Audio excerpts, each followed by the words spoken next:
Imagine discovering that every single time one of your competitors shipped a rail car of oil across the country, a small piece of that shipping fee quietly landed in the pocket of the man they were competing against, without them ever knowing it happened.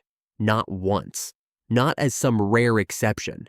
As a system, built on purpose, running for years. That man was John D. Rockefeller.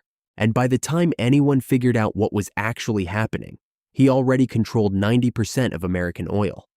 Most people think they know exactly what to call that. A robber baron. A monopolist who crushed everyone in his path. It's a clean story.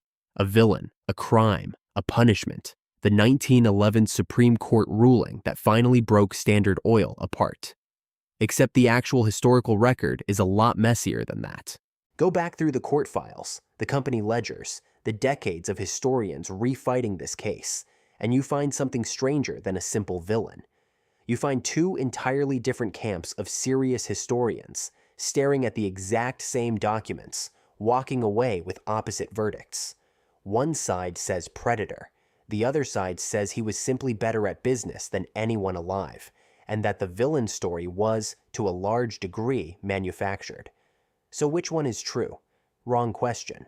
The real story here isn't picking a side. It's understanding how a fortune this size builds its own mythology, and how many of the people who shaped that mythology had very personal reasons for shaping it a certain way. Let's rewind, not to the rail cars, to a cash-strapped house in rural New York, where a con man taught his son the one lesson that would end up defining an empire. Rockefeller's father sold a fake cancer cure out of a wagon under a made-up medical title. Locals called him Devil Bill, and here's the detail almost nobody puts next to the rest of the story. Later in life, he bragged on the record that he cheated his own sons whenever he got the chance because he wanted them sharp. I'll say this once and mean it. That's the most underrated fact in this entire saga. Every biography opens with humble beginnings, hard work, which is true. Almost none of them sit with the obvious thread running underneath it. The man who built the most secretive, tightly controlled business empire in American history learned his first lesson in trust from a father who admitted to lying to him. John D. left school for a bookkeeping job paying 50 cents a day. By 19, using savings and, yes, a loan from that same father, he opened a small commodities brokerage. That was 1859, the exact year the American oil industry was born a few hundred miles away in Pennsylvania. And here's the part people skip. Rockefeller didn't rush in. He watched the chaos for a few years and made a call almost nobody else made. He wasn't going to drill for oil. He was going to control what happened to it after it came out of the ground.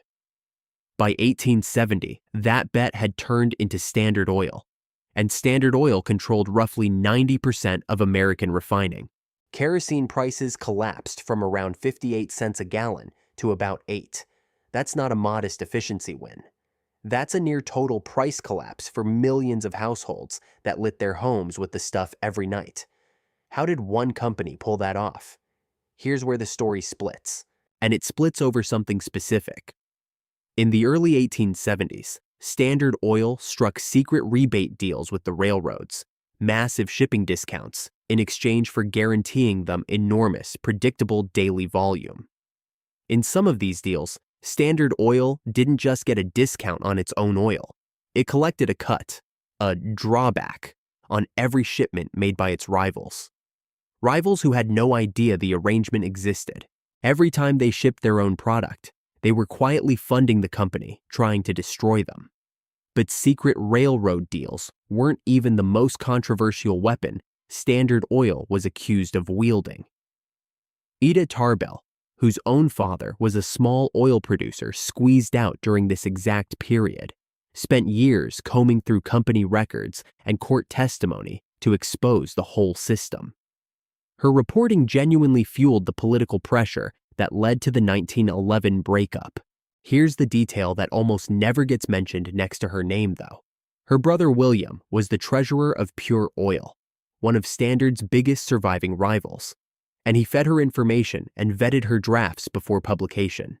Does that make her wrong? Not necessarily. Plenty of what she documented was independently verified later. But it does mean the lone objective journalist exposes evil empire version we all inherited skips a very inconvenient detail. The journalist had real skin in the game. Now here's the other side. Decades later, economic historians revisiting this same evidence, Burton Folsom chief among them, drew a sharp line between what they called political entrepreneurs, who win by manipulating government and subsidies, and market entrepreneurs, who win by building a better product at a lower price. Their argument puts Rockefeller firmly in the second camp, because the defining fact of Standard Oil's rise wasn't fear. It was falling prices year after year for decades. A predatory monopolist raises prices once the competition disappears. Standard Oil, this argument goes, never did that at scale. And here's the strange part. Historians aren't even really arguing over the documents anymore. Almost nobody disputes the core facts at this point. They're arguing over which documents matter most, because legal historians who went back through the actual antitrust case files found something that complicates the prices only ever fell defense. Specific documented instances, straight from Rockefeller's own company records, where Standard Oil sold oil below cost in particular regional markets, exactly where local rivals were still fighting to survive, only for prices to climb right back up once those rivals were gone. That's not aggressive competition. That's the textbook definition of predatory pricing. So which side is right? Both, in different places, at different moments. Standard Oil delivered enormous, genuine efficiency gains at a national scale, and in specific regional wars, it also appears to have used deliberate short-term losses as a weapon. Neither side is lying. They're just choosing which battlefield to stand on. There's one more piece of this that rarely gets its own spotlight. By the mid-1890s, Rockefeller had already stepped back from running Standard Oil day to day and turned almost entirely to giving his fortune away, eventually donating more than $500 million, a genuinely staggering sum for that era. He helped found the University of Chicago. His foundation helped wipe out hookworm across the American South. But after the antitrust case turned him into the national face of corporate greed, Rockefeller hired a man named Ivy Lee, often credited as the first modern PR professional, specifically to rebuild his image. Lee is the reason so many surviving photos show an elderly Rockefeller handing out shiny dimes to children on the street. That image wasn't a spontaneous act that happened to get captured on film. It was engineered from the ground up to replace ruthless monopolist with kindly old grandfather in the public imagination. So which Rockefeller is the real one?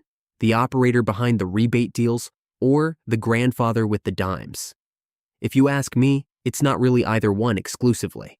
Historians who've studied his early years point out that he was tithing part of his income to his Baptist church as a teenager, working his very first bookkeeping job, decades before Standard Oil existed, long before there was any image left to repair.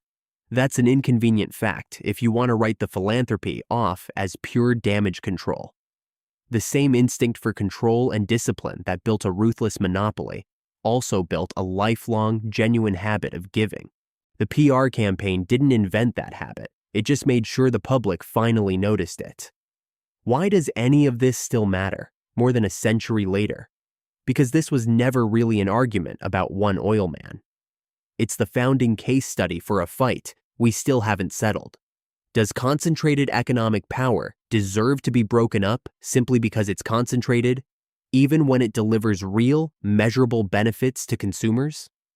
That's not a 19th century question. It's the exact argument playing out right now over the biggest tech companies on the planet. History never really decided whether Rockefeller was America's greatest businessman or its greatest monopolist. Maybe that's because he was both.